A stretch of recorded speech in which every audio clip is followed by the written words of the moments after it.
चीन पर यह इल्जाम है कि उसने कोरोना वायरस बनाया और दुनिया भर में फैलाया, लेकिन जब चीन से पूछा गया तो उसने कहा यह कुदरत का कहर है। अब इत्तेफाक देखिए कि उसी चीन पर सच में कुदरत का कहर टूटा है, वो भी ऐसा जिसे वो कोरोना की तरह छिपा नहीं सकता।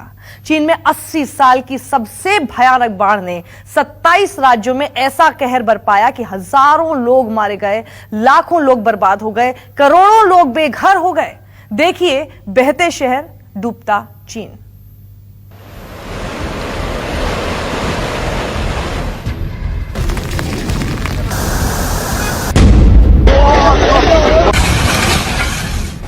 जहां कोरोना की शुरुआत, वहीं बाढ़ का कहर।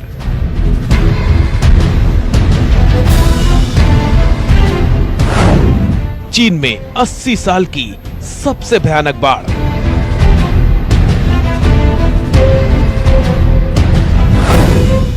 चीन में बड़े बड़े मकान धराशायी।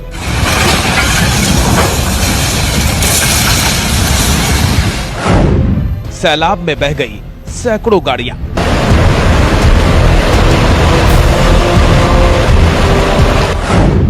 बाढ़ में डूबते बच्चों का रेस्क्यू ऑपरेशन।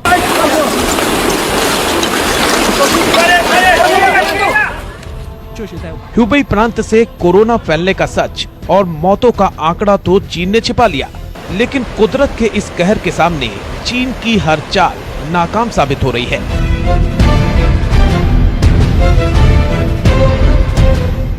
वीडियो के साथ कुछ आंकड़े देखिए, फिर आपको चीन में कई दशकों बाद सबसे बड़ी तबाही का एक एक सच बताते हैं। 27 राज्यों में 4.25 करोड़ लोग पूरी तरह प्रभावित। 20 लाख लोग घर छोड़कर पलायन कर चुके हैं। बाढ़ से 4000 से ज्यादा लोगों की मौत। 70 लाख से ज्यादा घर तबाह हो चुके हैं। 20,000 लोग बिजली पानी के बिना रहने को मजबूर। 11 अरब डॉलर से ज्यादा का आर्थिक नुकसान। ये चीन के हुबेई, जियांगशी और ज़ेइजियांग प्रांत की तस्वीरें हैं।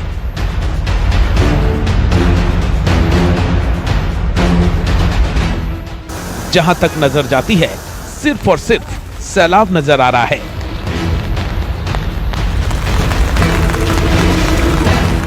बाढ़ के पानी में तबाही की तस्वीरें साफ देखी जा सकती हैं।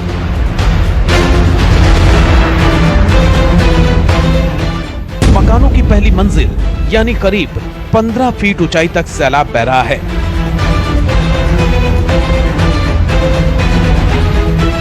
रेस्क्यू टीमों ने हेलीकॉप्टर से बाढ़ प्रभावित इलाकों का जायजा लिया तो कई शहर बाढ़ के पानी में डूबे नजर आए।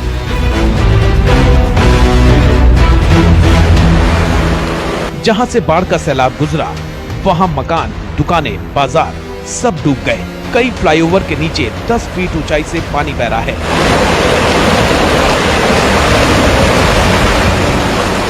शहरों में आई बाढ़ अपने साथ कारों को बहा ले गई।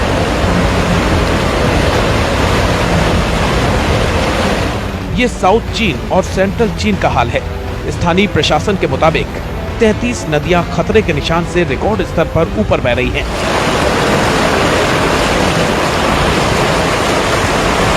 433 नदियों के लिए अलर्ट जारी किया गया है। यांगत्से नदी में आई बाढ़ के आधे घंटे में ही 1-2 मंजिला मकान की बुनियाद उखड़ गई और मकान देखते ही देखते डूब गया।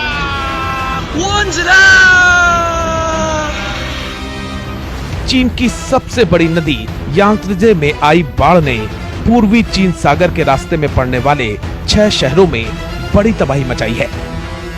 包括那边房子导气动，目前为止是导气动，大部分人已经被我们疏散出来了。现在就是有一些人在里面，就是一些这边没有清水的一些老人家带着小孩，就是留守老人那种，就是自己的儿女都在外面打工的那种，因为他们出来也没地方去。他是这样的，他很多人呢，他在家里，因为家里有一些家电的那些东西，他在家里看家，所以他不愿意出来。烧饭烧菜是肯定不行的，然后主要是我们送一点饼干水进去，以供他们平时日常所需。 चीनी अधिकारियों के मुताबिक करीब एक हफ्ते से भारी बाढ़ के बीच भूस्खलन की घटनाएं बढ़ गई हैं।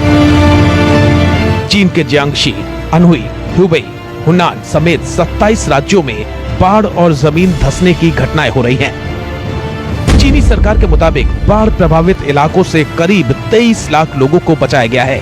बाढ़ के पानी ने चीन के 27 राज्यों में सब कुछ ठप कर दिया है। इस बाढ़ से अब तक करीब 28,000 से ज्यादा इमारतें पूरी तरह नष्ट हो चुकी हैं। 11 अरब डॉलर से ज्यादा का नुकसान हुआ है। स्थानीय प्रशासन के मुताबिक चीन की 33 बड़ी नदियों में जलस्तर ऐतिहासिक ऊंचाई पर पहुंच गया है। यहां तक कि चीन में बने दुनिया के सबसे बड़े बांध थ्री गोर्जेस डैम पर भी टूटने का खतरा मंडरा रहा है। अगर ये बांध टूट गया तो आधे चीन में बेहिसाब तबाही मच सकती है।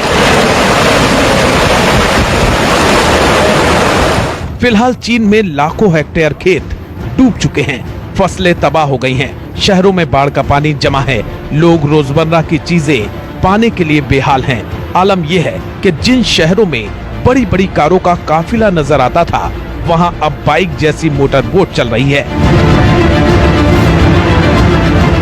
लोग अपनी जरूरत की चीजों के लिए मोटर बोट के सहारे बाजारों से सामान ला रहे हैं। चीन में ज्यादा हाईवे और बड़ी सड़कें बाढ़ में बह गई हैं। एक शहर का दूसरे शहर से सड़क मार्ग से संपर्क टूट गया है। ज्यादातर इलाकों में संचार व्यवस्था ठप हो गई है। चीन के लगभग 20 से ज्यादा राज्यों में बाढ़ का पानी 4 मीटर ऊंचाई तक बह रहा है।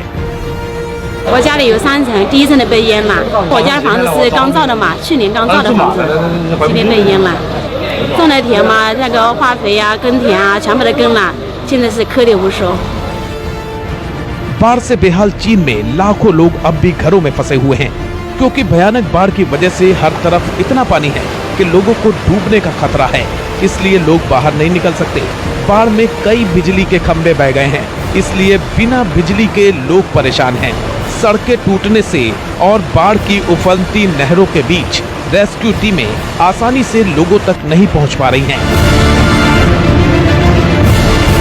हालांकि चीन के राष्ट्रपति शी जिनपिंग एक बार फिर मीडिया को दोष दे रहे हैं और कह रहे हैं कि चीन में बाढ़ से हालात इतने खराब नहीं हैं जितने दिखाए जा रहे हैं। Bureau report, news 24।